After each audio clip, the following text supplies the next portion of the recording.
Okay, सो ये question देखिए टपलिंग का, अगेन ये क्वेश्चन एक पीडीएफ में देखिए, इसमें बहुत ही कम डेटा दिया हुआ है आपको, ठीक है, और आपसे कह रहा है कि under what condition sliding will take place before toppling, मतलब अंडर व्हाट कंडीशन टपलिंग नहीं होगी, स्लाइडिंग होगी। तो पहले तो हम ये समझें कि मान लो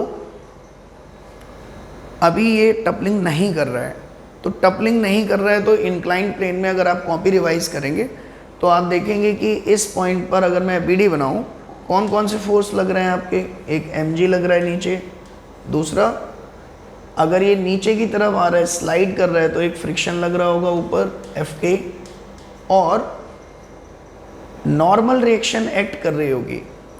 अब नॉर्मल रिएक्शन आपकी अगर सेंटर से पास होते हुए माने तो आपने देखा था कि नेट टॉर्क जीरो नहीं होगा इस ब्लॉक पर, जबकि टॉर्क लग नहीं रहा है, वो स्लाइड कर रहा है, हम कह रहे हैं कि टपलिंग ना हो।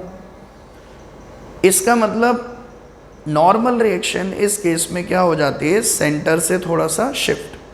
और हमने पढ़ा था इंक्लाइंड प्लेन है अगर, तो जिस डायरेक्शन में ऑब्जेक्ट पर फोर्स लग रहा होगा, जैसे ये mg है तो उसका एक कंपोनेंट इधर लग रहा होगा mg साइन थीटा, तो नॉर्मल रिएक्शन भी इसी डायरेक्शन में क्या हो जाती है, शिफ्ट लाइक दिस। ये आपकी नॉर्मल रिएक्शन हो गई, जो कि सेंटर से कुछ अमाउंट शिफ्ट हो जाती है। लेट अस सपोज ये अमाउंट कितना है आपका x, ठीक है। अगर टपलिंग नहीं हो रही है तो उस केस में ये ऑब्जेक्ट किस में है, एक तरह से अगर हम बात करें, अगर रोटेट नहीं कर रहा है ऑब्जेक्ट, इसका मतलब ऑब्जेक्ट पे नेट टॉर्क क्या है आपका, जीरो, ठीक है। और अगर नेट टॉर्क जीरो है तो किसी भी पॉइंट के अबाउट जीरो होगा। तो अगर हम सेंटर ऑफ मास के अबाउट बात करें, net torque equal to zero, तो सेंटर ऑफ मास आपका ये रहा। अब mg साइन थीटा ये सब आपके किससे पास कर रहे हैं, सेंटर ऑफ मास से ही, तो इनका कोई टॉर्क नहीं आएगा इस पे, केवल टॉर्क किसका आएगा, एक तो फ्रिक्शन का और एक नॉर्मल रिएक्शन का। नॉर्मल रिएक्शन इस ब्लॉक को कैसे घुमाना चाहती है, लाइक दिस, और फ्रिक्शन इस ब्लॉक को कैसे घुमाना चाहता है, लाइक दिस, दोनों अपोजिट सेंस में घुमाना चाहते हैं। इसीलिए नेट टॉर्क जीरो करने के लिए आप क्या कहेंगे, नॉर्मल रिएक्शन का torque should be equal to friction का टॉर्क।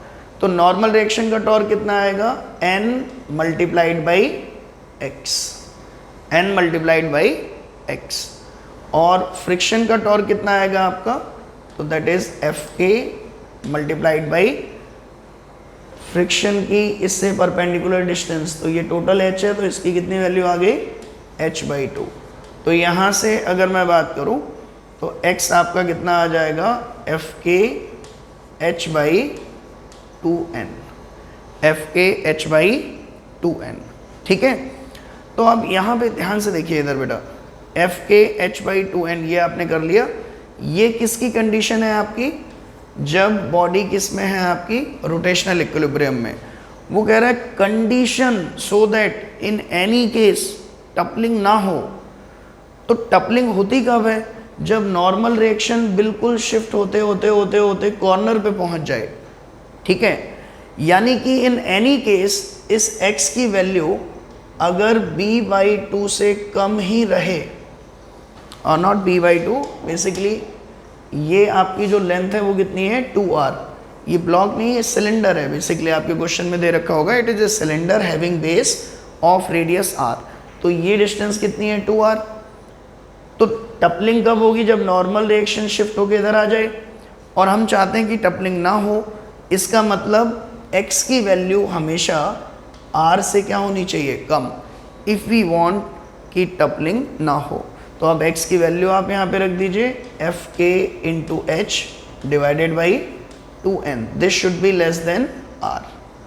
तो यहाँ पे Fk कितना आएगा आपका, it is mu k into n h by 2n, this is less than r। n से n कट गया, तो यहाँ से mu k should be less than 2r by h, this should be the answer, ठीक है। So I hope this is clear to you. Thank you.